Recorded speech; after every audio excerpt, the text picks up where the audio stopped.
साथियों जय भीम, जय भारत, जय मूल्यों से नमो बुद्धाय, जय विज्ञान, जय संविधान, जय जवाहर। साथियों जय भीम, जय भीम। साथियों मैं एडवोकेट अशोक कुमार कुशवाहा एक बार फिर आपके सामने हाजिर अल्टीमेट रेवोल्यूशन चैनल के माध्यम से। साथियों आज का मुद्दा है कि क्या आज के हालात में हमारी अगली पीढ़ी भारत की शासनकर्ता जमात बन पाएगी या कि नहीं। आइए इस पर एक नज़र डाल के देखते हैं। हम सब जानते हैं महामना ज्योतिबा फुले, क्रांति ज्योति माता सावित्रीबाई फुले से लेकर पैरियरी वीरामास्वामी नायकर जी, अयंकाली जी, छत्रपति शाहूजी महाराज, सियाजी राय गायकवाड़ और यहाँ तक कि बाबा साहब डॉक्टर भीमराव अम्बेडकर, सबका एक ही सपना था कि भारत फिर से बुद्ध में हो जाए और भारत की शासनकर्ता जमात जो है हमारी मूल निवासी बहुजन हो। बाबा साहब ने यहाँ तक कहा था कि जाओ अपने घर की दीवारों पर लिख दो तुम इस देश के शासक हो।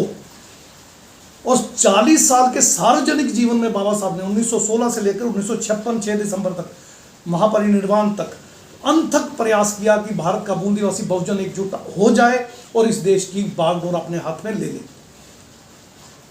उसके बाद संविधान में बाबा साहब ने प्रावधान किए, क्योंकि बाबा साहब सिर्फ संविधान बना सकते थे, उसे पास नहीं करवा सकते थे। वो पावर कांग्रेस के पास थी जो कि मनुवादी और ब्राह्मणवादियों का संगठन था और आरएसएस के दबाव में काम करता था।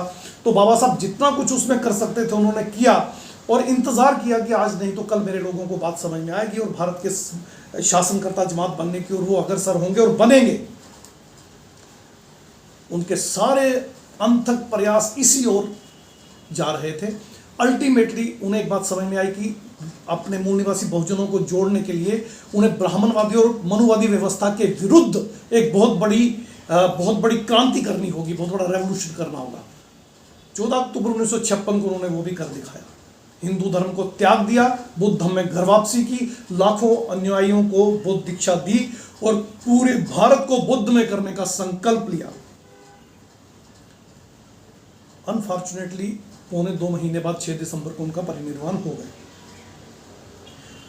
अब उनका अधूरा कार्य हमें पूरा करना था। SC, ST, OBC और हमसे कन्वर्टेड माइनॉरिटी 94 to 95% पॉपुलेशन, 10% गद्दार ब्राह्मणवादी और मनुवादी छोड़ भी गए तब भी 85% पॉपुलेशन है हमारी, हमें करना था। 1950 में संविधान लागू हुआ 26 जनवरी को, आज हम 2026 में है। कांग्रेस का राज रहा, भाजपा का राज रहा। धन बल, बाहुबल, वोट चोरी दोनों ने की। कांग्रेस ने भी दबा के की, भाजपा ने भी दबा के की। पॉलिटिकल पावर का बेजा इस्तेमाल करके हमारी जो सरकारें मूल निवासी बहुजनों की रीजनल लेवल पे बनती थी उनको धराशायी करने का काम कांग्रेस ने भी किया, भाजपा ने भी किया। कांग्रेस एक लंबे अरसे तक ताकत में रही, भाजपा को मौका नहीं मिल रहा था। भाजपा भी बी टीम थी आरएसएस की। अल्टीमेटली भाजपा ने, आरएसएस ने, जो कि विदेशी ताकतों का ही संगठन था, बाहर से आए हुए यूरेशियन लोग थे जो कि भारत को कमजोर करने के लिए यहाँ बिठाए गए थे, उन्होंने फिर अपने बाहर के साथियों से रब्ता किया। अमेरिका की सीक्रेट एजेंसी CIA से रब्ता किया, मोसैद सीक्रेट एजेंसी ऑफ इजराइल उससे रब्ता किया। नरेंद्र मोदी को वहाँ भेजा ट्रेनिंग के लिए, सुधेंशु त्रिवेदी को भेजा, नूपुर शर्मा को भेजा, बहुत सारे लोगों को यहाँ से भेजा। बहुत लंबी ट्रेनिंग हुई CIA के पास उनकी। और वहीं एप्स्टीन के साथ भी उनके तार जुड़े। अभी जो खुलासा हुआ 320 बार नरेंद्र मोदी एप्स्टीन आइलैंड पे गए हैं। और एप्स्टीन आइलैंड पे क्या होता था वो हम सब जानते हैं। छोटी छोटी बच्चियों का शोषण, यौन शोषण, छोटे छोटे बच्चों और बच्चियों को डराकर उनके खून में एल्ड्रिन जो आती है वो पीना ताकि जवान रहें। छोटे छोटे बच्चे बच्चियों को भून के खा जाना, जिंदा भूनना। बड़ी महिलाएं, टीनेजर बच्चियां, बड़ी उनके बलात्कार और क्या क्या होता था। अय्याशी का अड्डा था। पूरी दुनिया में ताकत के जाल को बिछाने का यहूदियों का एक षड्यंत्र था। तो फिर आखिर नरेंद्र मोदी 320 बार वहां क्या लेने गए होंगे, यही सब करने या कुछ और। चलिए इंतजार करते हैं, आज नहीं तो कल वो सारे वीडियोस बाहर आ ही जाएंगे, वो सारी इंफॉर्मेशन बाहर आ ही जाएगी। काफी सारी आ भी गई है। तो यहां तक उनको साजिश में शामिल होना पड़ा। फिर उन्होंने इस भारत के इस्टेब्लिश्ड कांग्रेस के रूल को हटाया। विवेकानंदा फाउंडेशन के नाम से बाहर से फंडिंग आई, अन्ना हजारे का आंदोलन चला और अल्टीमेटली 2014 में एक ब्राह्मणवादी मनुवादी संगठन को हटाकर दूसरा उससे भी कट्टर ब्राह्मणवादी मनुवादी संगठन आरएसएस का भाजपा सत्ता में आई। उसके बाद उन्होंने भी वही सब किया जो कांग्रेस करती थी, रादर उससे ज़्यादा किया। बेतहाशा धनबल, बाहुबल, वोट चोरी, एसआईआर जैसे तरीके, ईडी, सीबीआई, आईटी और इलेक्शन कमीशन ऑफ इंडिया का नाजायज इस्तेमाल, पुलिस, पैरामिलिट्री फोर्स, आर्मी तक का नाजायज इस्तेमाल, और पूरे भारत के मूल निवासी बहुजनों की सारी मूवमेंट्स को क्रश करने का पूरी ताकत के साथ उन्होंने काम किया।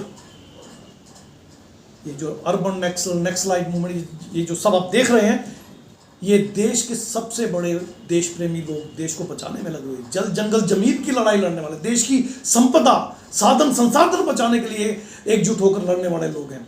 मगर उनके सरप्रस्त भी मनुवादी हैं, और यहाँ पर पुलिस, पैरामिलिट्री फोर्स और आर्मी में भी सारे मूल निवासी बहुजन, और इनके सरप्रस्त भी ब्राह्मणवादी और मनुवादी हैं। ये इन दोनों गुटों को लड़ाते हैं और मरवाते हैं। तो मरता कौन है? मूल निवासी बहुजन, एससी, एसटी, ओबीसी और माइनॉरिटी। और मरवाता कौन है? मनुवादी और ब्राह्मणवादी जो सर पे बैठा हुआ है, उन मूवमेंट्स के सर पे भी, और इस यहाँ पुलिस, पैरामिलिट्री फोर्स, आर्मी और इनके सर पे भी। तो ऐसी स्थिति में अब जब बेतहाशा पैसा अमेरिका और इजराइल से आ रहा है, 10-10 हजार रुपए में महाराष्ट्र का वोट खरीदा था नरेंद्र मोदी ने, और ट्रंप ने वो पैसे वोट टर्नओवर बढ़ाने के बहाने उसको दिए थे। सिर्फ महाराष्ट्र में नहीं, अभी बिहार में खरीदा, बंगाल में खरीदा, हरियाणा में खरीदा, पूरे भारत में वोट खरीदा जा रहा है। तो धन बल का इतना नंगा तांडव पूरे भारत के इतिहास के लोकतंत्र में कभी नहीं हुआ जो अब हमने देखा। और बाहुबल का इस्तेमाल देखिए, ईडी, सीबीआई किसी को भी उठा लेती है। वेदांता जैसे ग्रुप को उन्होंने उठा के ठिकाने लगाने का काम कर दिया। वेदांता जिसने जेपी ग्रुप को खरीदा था सिर्फ अडानी की खातिर। तो अडानी, अंबानी जैसे चंद लोगों के साथ सहयोग से अल्ट्रा रिच जो लोग भारत के, और बाकी बाहर की एजेंसी, सीआईए, मोसाद, फिर एक्सट्रीम के आइलैंड पे जो लोग आते हैं, पीछे उनके Rothschild, Rockefeller, royal family, Morgan, जिनकी 3 बड़ी कॉरपोरेशंस हैं, black rock, Vanguard, state street.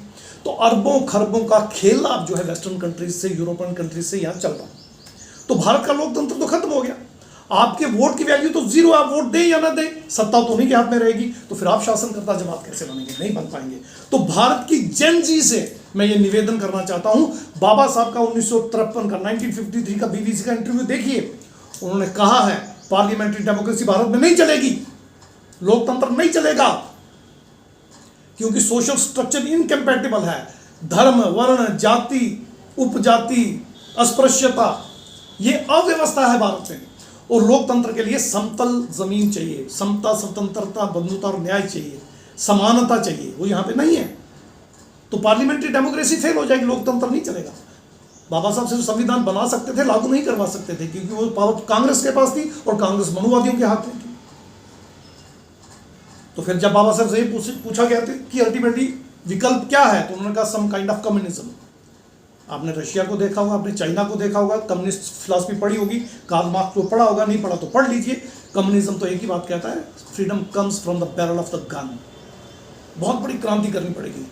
जैसे बाबा साहब ने बहुत बड़ी क्रांति करके हिंदू धर्म को छोड़ा और बुद्ध धर्म में आए, इस तरह की बड़ी क्रांति पूरे भारत के मूल निवासी बहुजन समाज को, जो मुस्लिम, सिख, क्रिश्चियन नहीं बने हैं, उनको बुद्ध धर्म में आना होगा और मुस्लिम, सिख, क्रिश्चियन भाइयों के साथ मिलकर, बहनों के साथ मिलकर एक संगठित रूप में ये लड़ाई लड़नी होगी और अल्टीमेटली पॉलिटिकल प्रोसेस के अगेंस्ट खड़े होकर एक ताकत बनानी होगी। जैसे कांग्रेस ने मजबूर कर दिया था अंग्रेजों को वापस जाने के लिए, वैसे ही अब इन विदेशी ताकतों को बाहर भगाने का हमारे पास एक ही विकल्प है, हम एक बहुत बड़ी ताकत बनकर एकजुट होकर इस सिस्टम के, ये जो एंटी सिस्टम है, इसके खिलाफ खड़े हो जाएं। तो इन्हीं शब्दों के साथ मैं अपनी जैन जी को और अपने पूरे मूल निवासी बहुजन समाज को ये कहना चाहता हूं कि आइए अब अगले लेवल पे सोचे, हमें नेक्स्ट लेवल पे जाके सोचना होगा। भारत के संविधान को तार तार कर दिया गया है, भारत के लोकतंत्र को खत्म कर दिया गया, उसकी जमहूरियत का कत्ल कर दिया गया है, इलेक्शन प्रोसेस जीरो कर दिया गया है। अब लोकतंत्र नहीं बचा, अब आपका राष्ट्र सोवरीन नहीं है, सार्वभौम नहीं है, आपकी संसद, आपकी गवर्नमेंट फैसले नहीं लेती है। अब ट्रंप फैसले लेते हैं, नेतन्याहू फैसले लेते हैं, रॉथस्चाइल्ड फैसले लेता है, रॉकफेलर फैसले लेता है, मॉर्गन फैसले लेता है, वो अल्ट्रा रिच लोग और वो वेस्टर्न कंट्रीज अब फैसले लेती हैं। आपकी पार्लियामेंट डिफंक्ट हो चुकी है, आपकी गवर्नमेंट डिफंक्ट हो चुकी है, यहां तक कि आपकी सुप्रीम कोर्ट का क्या हाल आप अच्छी तरह से जानते हैं, आपकी ब्यूरोक्रेसी का क्या हाल आप अच्छी तरह जानते हैं। तो आपका पूरे का पूरा डेमोक्रेटिक सिस्टम जिसमें शासन, प्रशासन, न्यायपालिका, मीडिया, 4 पिलर आते हैं, चारों के चारे ध्वस्त हो चुके हैं, धराशायी हो चुके हैं। तो ऐसे में आपको क्या करना है, अब एक नई ताकत बन के उभरना होगा और अपने देश की बागडोर अपने हाथ में लेनी होगी, फिर से इसे सोवरेन राष्ट्र बनाना होगा। मगर उसके लिए बाबा साहब ने कहा था सम काइंड ऑफ कम्युनिज्म। आइए इस पर चर्चा शुरू करते हैं। आपकी इस बारे में क्या राय, कमेंट बॉक्स में जरूर बताएं। और अभी तक आपने मेरे चैनल को अगर सब्सक्राइब नहीं किया, ये आप ही का चैनल है, प्लीज़ जरूर करें। बेल आइकन का बटन दबाएं, ऑल का बटन दबाएं, लाइक करें, शेयर करें, कमेंट जरूर करें। आपके कमेंट्स हमें अगला वीडियो बनाने के लिए इंस्पायर करते हैं और दिशा निर्देशित भी करते हैं। इन्हीं शब्दों के साथ साथियों मिलते हैं अगले वीडियो में। जय भीम, जय भारत, जय मुनि से नमो बुद्धाय, जय विज्ञान, जय संविधान, जय जोहार साथियों, जय भीम, जय भीम साथियों।